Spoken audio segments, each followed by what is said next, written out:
I woke up next to him, his arm draped lazily over my waist, his breath warm on my neck. I had no idea that in a matter of hours, my world would be turned upside down, my trust shattered like fine china dropped on unforgiving concrete.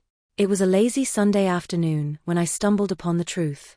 My boyfriend had left his laptop open on the coffee table, and as I moved to close it, a notification popped up.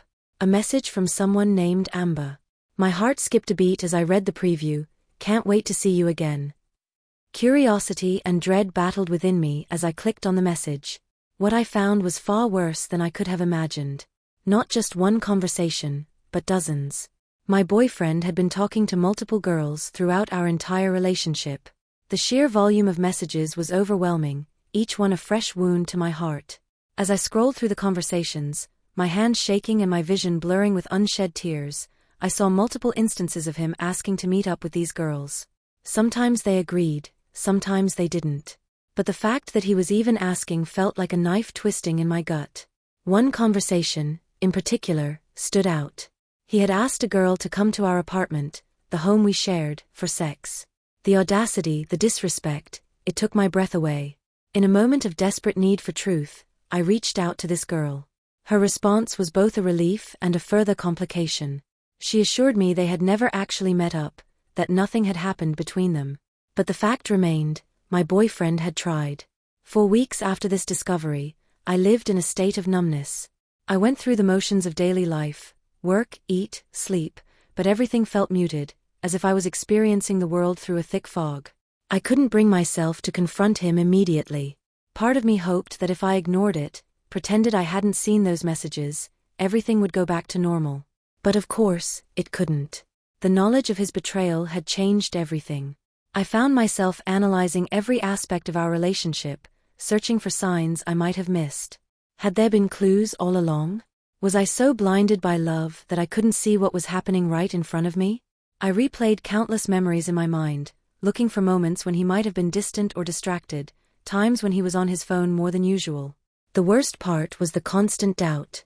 Even though I had seen the evidence with my own eyes, a small part of me still wanted to believe him innocent. Maybe there was an explanation, some reason that would make all of this okay. But deep down, I knew the truth. The man I loved, the man I thought I knew, had been living a double life. As days turned into weeks, I found it increasingly difficult to act normal around him. Every touch, every kiss, every "I love you" felt tainted. I wondered if he had said those same words to the other girls, if he had touched them the way he touched me. The thoughts were torture, but I couldn't escape them. I started to withdraw from him, making excuses to spend less time together. I threw myself into work, stayed late at the office, anything to avoid being alone with him and the weight of my knowledge. He noticed, of course. How could he not? But when he asked what was wrong, I couldn't bring myself to tell him. Not yet. Instead, I decided to do some more digging. I'm not proud of it, but I started going through his things when he wasn't around. I checked his phone when he was in the shower, scrolled through his social media accounts looking for any clues I might have missed. It was during one of these secret investigations that I came across something that made my blood run cold. On his Facebook page, I found a meme someone had posted. It asked, "Can friends have good sex and still keep it on that friendship level?" My boyfriend had commented, saying yes, he'd been friends with her for 5 years. The problem? I'd only known him for 3, maybe 4 years at most. This discovery opened up a whole new world of questions and doubts. Who was this woman he'd been friends with for so long? Had they been having sex throughout our relationship? Was this an ongoing thing, or something from his past that he'd failed to mention? At the beginning of our relationship, we had made a clear agreement to block anyone we had previously hooked up with. It was a boundary we both agreed on, a way to start our relationship with a clean slate. Now, it seemed, he had violated that agreement. Even if this was someone from before our time together, the fact that he had kept it a secret was a clear breach of trust. I found myself at a crossroads. Should I confront him with everything I'd discovered? Or should I wait, give him a chance to come clean on his own? Part of me wanted to scream at him, to demand answers for every lie, every betrayal. But another part, the part that still loved him despite everything, wanted to give him the benefit of the doubt. As I grappled with this decision, I couldn't help but reflect on our relationship as a whole. We had been happy, hadn't we? There had been laughter, love, shared dreams for the future. How could all of that exist alongside his secret online life? Had any of it been real? I thought about all the times he had held me, comforted me when I was down, celebrated my successes. I remembered holidays spent with each other's families, lazy Sunday mornings spent in bed, inside jokes that only we understood. Had all of that been a lie? Or was it possible for someone to truly love their partner and still seek attention elsewhere? The more I thought about it, the more I realized that this wasn't just about his potential infidelity. It was about trust, respect, and honesty, the very foundations of any healthy relationship. Even if he had never physically cheated, the fact that he had been seeking emotional connections with other women, hiding these interactions from me, was a form of betrayal in itself. I started to question my own worth. Was I not enough for him? What did these other women have that I didn't? I found myself scrutinizing my appearance in the mirror, wondering if I should change my hair, lose weight, be more adventurous in bed. But even as these thoughts crossed my mind, I knew they weren't the real issue. The problem wasn't me, it was him and his choices. As days turned into weeks, the weight of my knowledge became almost unbearable. I felt like I was living a lie, pretending everything was fine when inside I was screaming.